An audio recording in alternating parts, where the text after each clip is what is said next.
IELTS Listening, version 16208. You will hear a number of different recordings, and you will have to answer questions on what you hear. There will be time for you to read the instructions and questions, and you will have a chance to check your work. All the recordings will be played once only. The test is in 4 sections. Write all your answers in the listening question booklet. At the end of the test, you will be given 10 minutes to transfer your answers to an answer sheet. Now turn to section 1 on page 2 of your question booklet.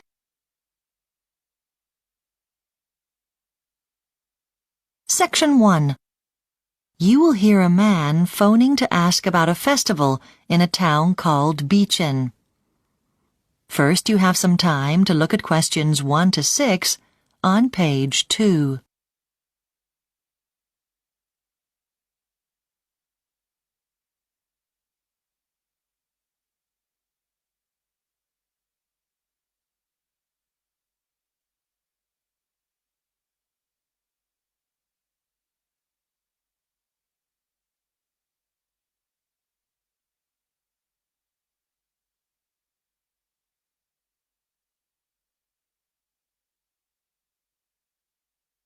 You will see that there is an example that has been done for you. On this occasion only, the conversation relating to this will be played first. Beachin Festival Office? Oh, hello. I want to check some details about the festival. I know tickets are running out fast, and I haven't got access to the internet at present. My computer's down. OK. Well, the first activity is on June the 19th at 7 p.m, and it's a concert with local musicians performing. Oh, lovely. The activity on June the 19th is a concert, so concert has been written in the space. Now we shall begin. You should answer the questions as you listen, because you will not hear the recording a second time. Listen carefully and answer questions 1 to 6. Beachin Festival Office? Oh, hello. I want to check some details about the festival. I know tickets are running out fast, and I haven't got access to the internet at present. My computer's down. OK. Well, the first activity is on June the 19th at 7 p.m, and it's a concert with local musicians performing. Oh, lovely. Is it in the theatre, like last year? Yes, that's right. And for the next activity, on the 20th, the time's changed. Is that the tour? Yes. Now, it does say on the tickets that it's a 3:40 start, but that's an error. There wasn't time to update them, unfortunately, so it should say 4:30 instead. The correct time is on the website, though. Oh, right. Because one of my friends wants to go on that, to see Beachin with an expert and find out about the town and its history. Does she need to get a ticket in advance? No, just turn up at the station where the guide will be waiting. They'll start from there, and I think the plan is to stop for a break in the park. And there's no charge for the tour. And the tour will finish with a visit to the 16th century mill where they used to make flour. It's recently been restored. Fine. And then on the 21st, there's an all-day event for children. Oh, that could be good for my visitors. They're bringing theirs, you see. Right. Well, the plan was to have a painting competition for the kids, but it's now going to be cooking instead, and there'll be prizes for all the different age groups. Oh, great. And it's in Beachin Community Centre. Oh, yes, I know where that is. They don't need to bring any ingredients, but they'll need to have a plate to put whatever they've made on so they can display it and then take it home. Sounds good. And are they going ahead with the fireworks in the evening, or is that cancelled? There was an article in the paper after last year's display which suggested it might not be happening again. That's right. No, that's still on. It's getting more popular each year, and having it in the town square was starting to be a bit difficult because of the numbers, which is why it's next to the river this time. It'll be easy for large numbers of people to get to. Yes, of course. I'm sure there's lots to look forward to. Before you hear the rest of the conversation, you have some time to look at questions 7 to 10 on page 2.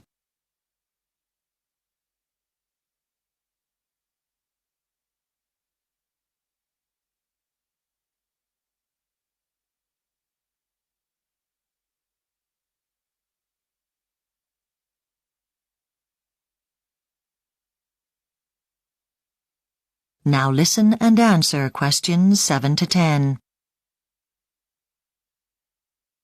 OK, now, I just want to check how it's going to impact on me as a local resident. I mean, some people last year thought it was too noisy at night. Yes, I know.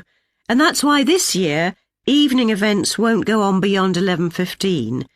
I know previously some activities lasted until 11:45, and the new time applies now to all the events, every evening. OK. And another change, perhaps you know about this already, is that because of high visitor numbers, parking in the town centre isn't going to be allowed. It'll be outside town. Oh, yes, to keep the streets clear, I suppose, for all the visitors. I did know, actually, and it's not really going to be a problem for me. Right.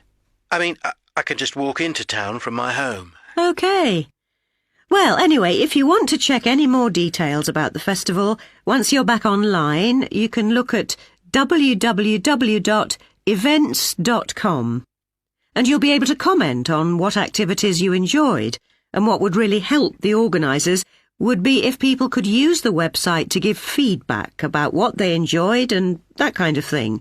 This will help them plan for next year. That's probably a good idea. And with pricing, I know local residents... That is the end of section 1. You now have half a minute to check your answers.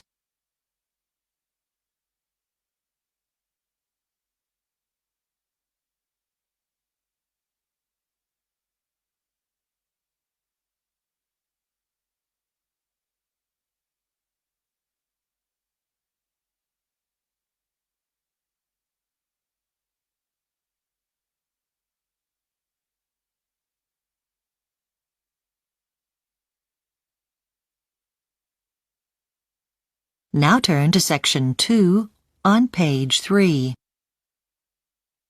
Section 2. You will hear a tour guide talking to some tourists who are going on a walking holiday in Spain. First, you have some time to look at questions 11 to 14 on page 3.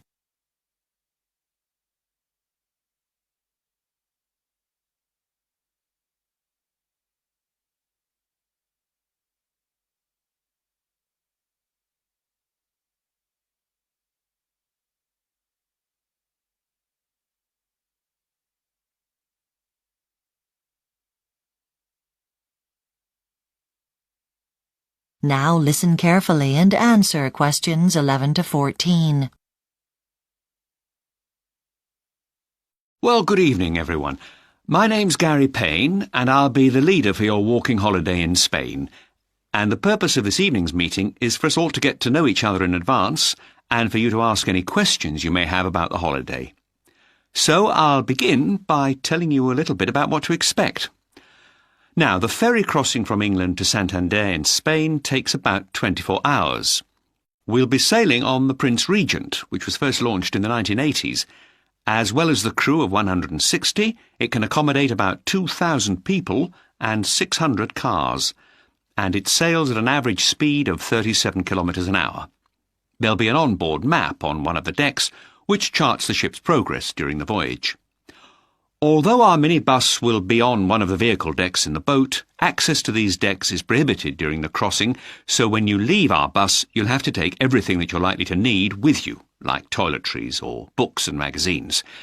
In fact, it's probably a good idea to put these things in a separate bag beforehand. You shouldn't need snacks on board, as meals are provided, and they're quite substantial. And if you don't feel well or get a headache, you can get tablets from me. I always carry an adequate supply.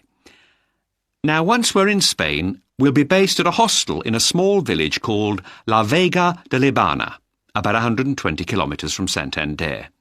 It's a very picturesque area that's retained a lot of its traditional industry and culture. The hostel accommodation's fairly simple. There are bunk beds, and each room holds 4 to 8 people. But the bathrooms and showers are of a high standard.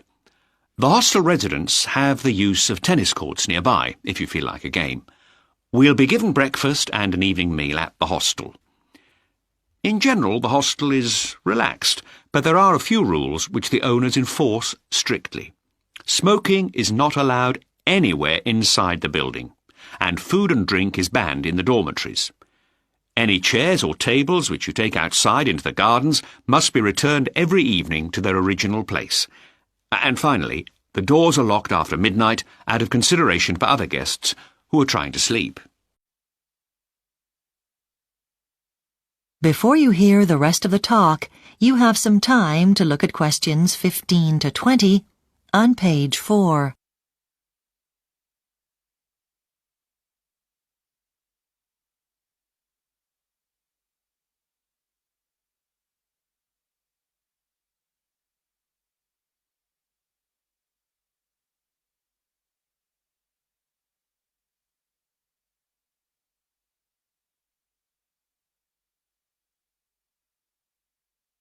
Now listen and answer questions 15 to 20. Now that's enough about travel and accommodation. But before I move on, I should say something briefly about equipment. There's a list in the guidebook you've been sent, but I'll just elaborate on 1 or 2 items. First, boots. Make sure that the ones you bring have thick soles. That's the most important thing. Don't bring trainers for walking in. Apart from anything else, they're dangerous because they slip. It's important to bring spare socks. Then, about waterproofs. I'd strongly advise you not to come with anything heavy, with a thick lining. The ideal things are those lightweight ones, because they fold up small, and although they do keep the wind out, they don't make you too hot. Right? Next, sun cream. This is absolutely essential. And regarding the strength, make sure you get what's known as total block. Even factor 25 isn't good enough for those latitudes in July. Then, let's see. Bring a folder to keep your map and other papers in, one of those plastic ones. It's not very likely to rain, but if it does, you'll find it soaks everything. So, that's the practicalities over. Now let me tell you a little bit about the area in Spain where we'll be walking. The Picos de Europa. It's a very popular area for tourists because of its spectacular peaks. Although they're only 25 kilometres from the sea, the highest peaks are more than 2,600 metres high and have year-round snow caps. On the highest peaks, you've got alpine plants that are only free of their snow cover for a few months a year. Then you've got meadows that are full of wild flowers at certain times of the year. Then the northern slopes are covered by woodlands, giving homes to rare species such as wolves and bears. And because of the variety of plant life, which survives in that part of Europe due to the traditional way of life there, That is the end of section 2. You now have half a minute to check your answers.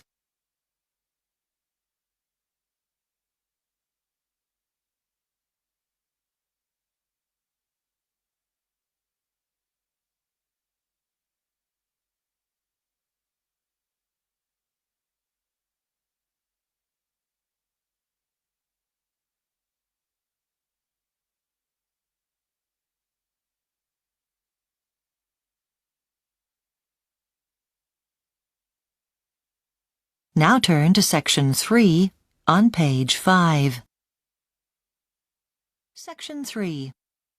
You will hear 2 students called Sally and Steve discussing Sally's project on peer assessment, a system where students mark each other's work. First, you have some time to look at questions 21 to 24 on page 5.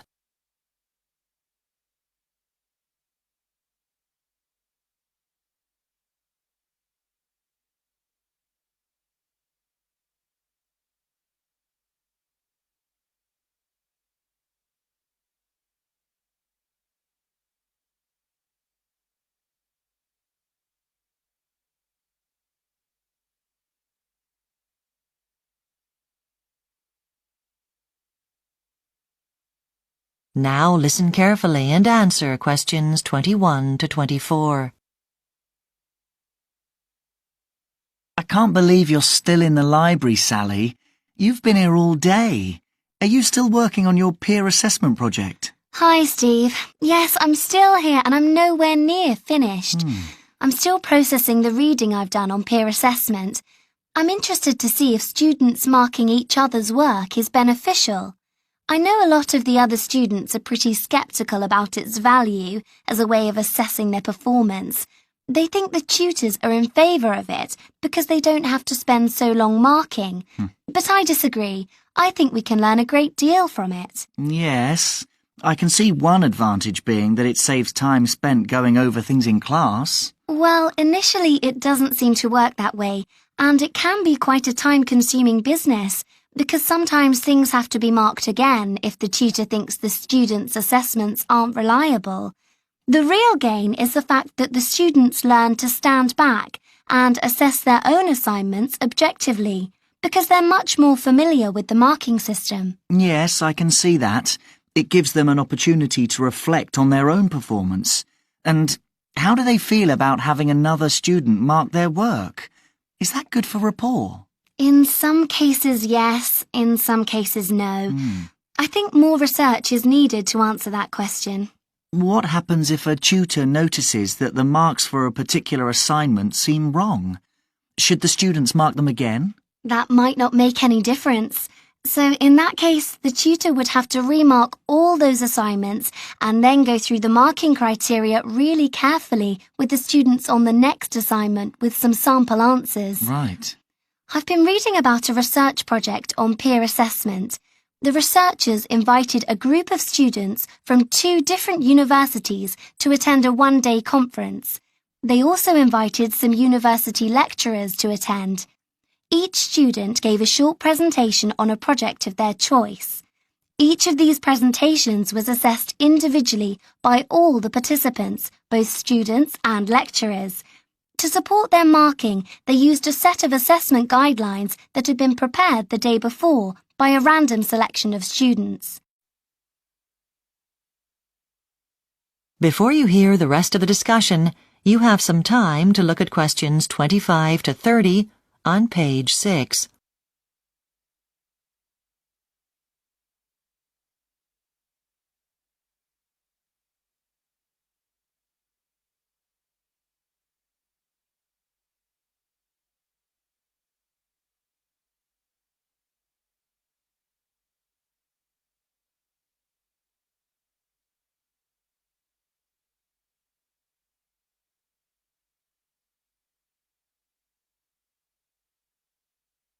Now listen and answer questions 25 to 30. So, were the student markers reliable? Well, comparisons were made between certain categories of student markers and the group as a whole, including the lecturers. The findings showed that there were some variations in the way different groups marked. Gender did come into play, for example.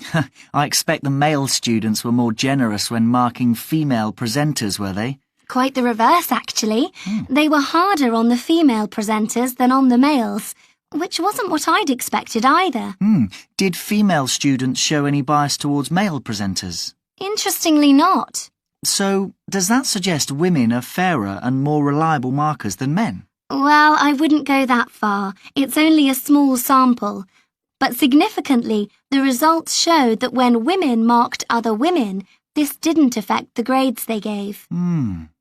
What about age? Were you able to come to any conclusions about that? Yes, because we had some mature students presenting and we found the marks awarded to them by their younger peers were rather more generous. Oh, I wonder why that is.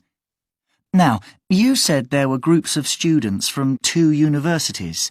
Did they tend to favour students making presentations from their own universities? It didn't seem to influence marking one way or the other, which is quite encouraging.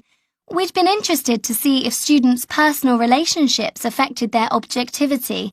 One striking variation, though, was in the students who'd been asked to help devise the criteria for the marking scheme. They were actually the toughest markers of all, marking consistently below the tutors. Really? Well, it sounds as if it's generated lots of useful data. I expect you'll be here for days. That is the end of Section 3. You now have half a minute to check your answers.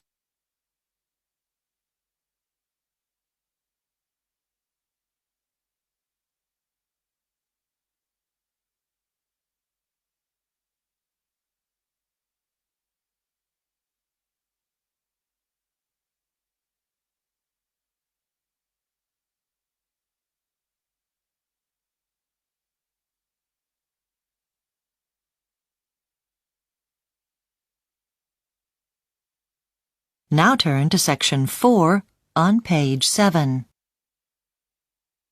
Section 4. You will hear part of a linguistics lecture about a language called Bishlama that is spoken in the Pacific Islands. First, you have some time to look at questions 31 to 40 on page 7.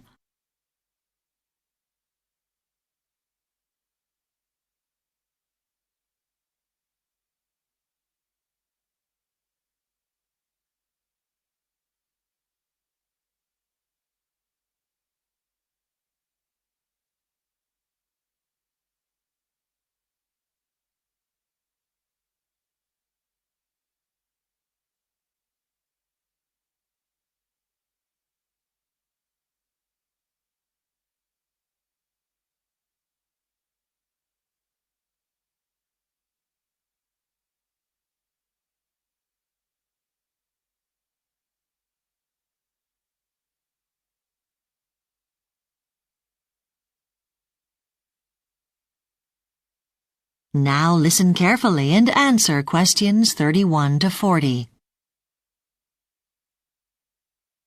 Good morning and welcome back to this series of linguistics lectures. Today, I will be talking about the language Bishlama, which is a form of Pidgin English. Linguists use the term pidgin to describe new languages that are created by combining two or more existing languages, often in a simplified form. The study of pidgin languages is important because it provides us with information about language change and modification. The pidgin English known as Bishlama is used in the South Pacific nation of Vanuatu, a group of islands where 81 first languages are still regularly used by the local people. There are a further 17 local languages that are in danger of dying out and 8 that have been identified as extinct. This gives a total of 106 first languages in all, a very high number for a small country with a population of just 200,000 people. Then thinking about foreign languages, English is the most important and has official status largely because it is the medium for all education purposes. However, it is Bishlama that is the most widely spoken language in the country, used regularly by more than 90% of the population. We should note here that in earlier times some people had negative feelings towards the language. In fact, for many years it was commonly referred to as a broken language and its use was discouraged. But attitudes have changed dramatically, and today the people of Vanuatu are very proud of this unique language. It is only when we understand the historical context that we can comprehend just why Bishlama developed in Vanuatu. The first form of Pidgin English in this region can be traced to around 1800, when foreign traders arrived and local people were recruited to work as sailors. On board multilingual ships, there was an obvious need for a common tongue, and Pidgin English was born. This early form of Bishlama continued to spread as trade in the Pacific developed in sandalwood and other local commodities.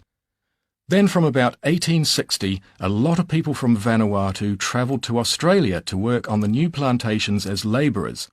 Again, because of the multilingual nature of these workplaces, it was very important to have a common language.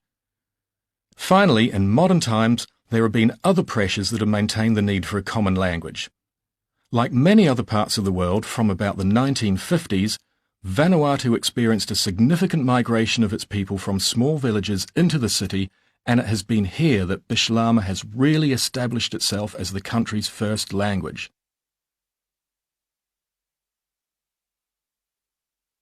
So then, how can we describe the language itself?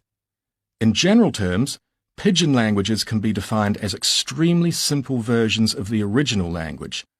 However, this is not a satisfactory definition in this case, and linguists prefer to describe Bislama as a developed pidgin because it has more rules and ideas than most simple pidgin languages found in other parts of the world. Let's think first about the vocabulary.